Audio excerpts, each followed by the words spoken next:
Hello po sa inyong lahat mga ka-crypto. Ako po si Pinoy Crypto Trader at sa video na ito ay atin pong pag-uusapan ang aking technical analysis dito po kay Dogwiffe Hut ngayon pong May 2 taong 2024. At ang nakikita po natin dito ay ang daily chart time frame nitong si Dogwiffe Hut at mapapansin po natin na ang kanyang market price ay kasalukuyan pong naglalaro sa loob ng isang triangle pattern.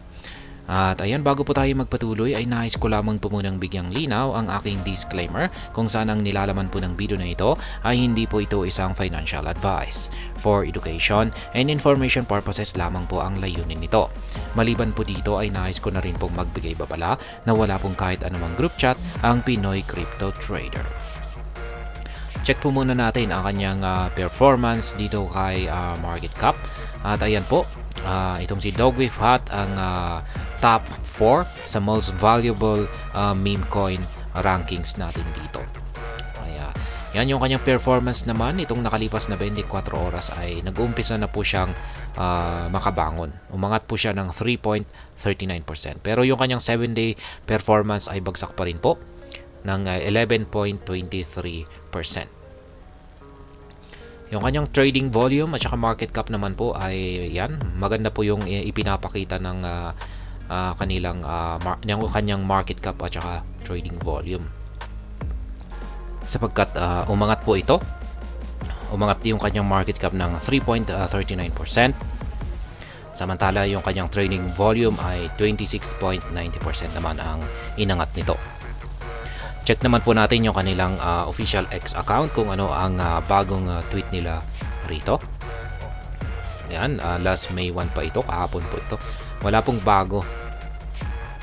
At mukhang wala pong magandang, parang wala pong gaanong malaking development or projects na kanilang inihahanda. At balikan na po natin ang pagti-technical analysis dito sa daily chart time frame nitong si Dogwiffe Hut. At nito kasing mga nakaraang araw ay dati ay naglalaro po siya sa isang ascending channel pattern. Yan po yung binubuo po ng mga kulay blue na linya. Pero nagkaroon po siya ng breakout dito sa lower portion nitong mga April 12. At sa patuloy na paggalaw nito ay dito na po nabuo yung kanyang triangle pattern. Ayan, dulot po ng yung kanyang upper portion ay dulot po ng mga rejections dito. Ayan. Meron po tayong tatlong mga rejections dito. Ayan, nabuo yung upper portion ng ating triangle pattern dito. Yung lower portion naman niya naman ay ito, mga rejections po dito. Tsaka dito. At tsaka syempre, meron din dito. Kaya tatlong beses na rin po yung rejections natin dito sa lower portion ng triangle pattern natin dito. Kaya nabuo ang ating triangle pattern na ito at ang inaabangan po natin dito ay kung saan po siya magkakaroon ng breakout. Syempre kung pag dito po siya nagkaroon ng breakout sa upper portion nito, ito po ay makakaranas ng price surge at aakyatin po niya ang pinaka mataas po na price target natin dito na 4.6587. Kaya ito po yung pinaka price target natin dito kung sakaling nagkaroon siya ng breakout dito. Pero possible na rin na rito siya magkakaroon ng breakout dito sa ibaba at kung nangyari po yan ay babagsak po siya hanggang dito sa sunod na major support line natin na 0.9897. Yan, laki na po ang kanyang ibabagsak kung nagkaroon talaga siya ng breakout dito. At yan, base po sa mga signals natin, yung ating QQE mode indicator ay nananatiling mas nakakalamang yung mga bearish or yung mga sellers. Kaya posibleng mas mataas po ang posibilidad na malamang ay dito po siya magkakaroon ng breakout. Pero base po sa aking analysis ay mukhang magpapatuloy pa rin po sa pagko-consolidate or paglalaro dito sa loob ng ating triangle pattern ang market price nitong si Dogwiffe Hut. Unless na meron po tayong makita na paglakas ng momentum sa mga bulls or mga bears. Kaya yan, pero sa ngayon ay mas nakakalamang po talaga yung mga bears. Kaya masasabi kong mas mataas ang posibilidad na malamang ay baka dito po siya makakaranas ng breakout.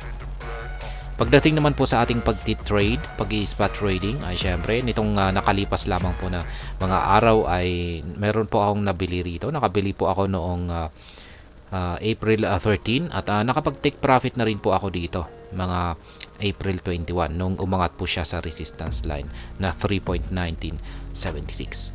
At ngayon ay ang bala ko po ngayon ay ang bumili dito sa 0.9897 kung sakaling bumagsak po siya sa support line natin dito. Kaya yan, may nakabang ako na buy pending order dito. Pwede po tayong bumili rito kung konti lamang po yung nabili natin dito. Malaki kasi yung nabili ko rito noong April 13. Kaya ngayon ay hindi ko na po kailangang bumili ulit dito. Kaya hindi ko na kailangang pang magdagdag ulit dito. Kaya ayan, may nakapag-take profit po ako ng konti rito. Pero yung na-take profit ko po rito ay ayan, lalagay ko na lamang dito. Ayan, yung aking idadagdag ko na lang sa aking buy pending order dito sa 0.9897. At yan ay kung sakaling nagkaroon siya ng breakout dito. At yan po ang aking technical analysis update sa araw na ito. Dito po kay Dog with Hat. At hanggang dito na lamang po tayo sa video na ito mga ka-crypto. Sana po ay inyong nagustuhan ang aking paliwanag sa video na ito. Kung inyo po itong nagustuhan ay pakiclick lamang po ang like button nito. Para naman po sa mga bago lamang dito, kayo po ay aking inaanyayahan para mag-subscribe. Pakiclick na rin po ang bell icon nito dahil ito po ang siya magsisilbing notification nito sa mga bago kong videos na akin pong ina-upload sa aking YouTube channel na ito. Marami pong salamat sa panonood. Ingat po tayo lagi at God bless po sa ating lahat.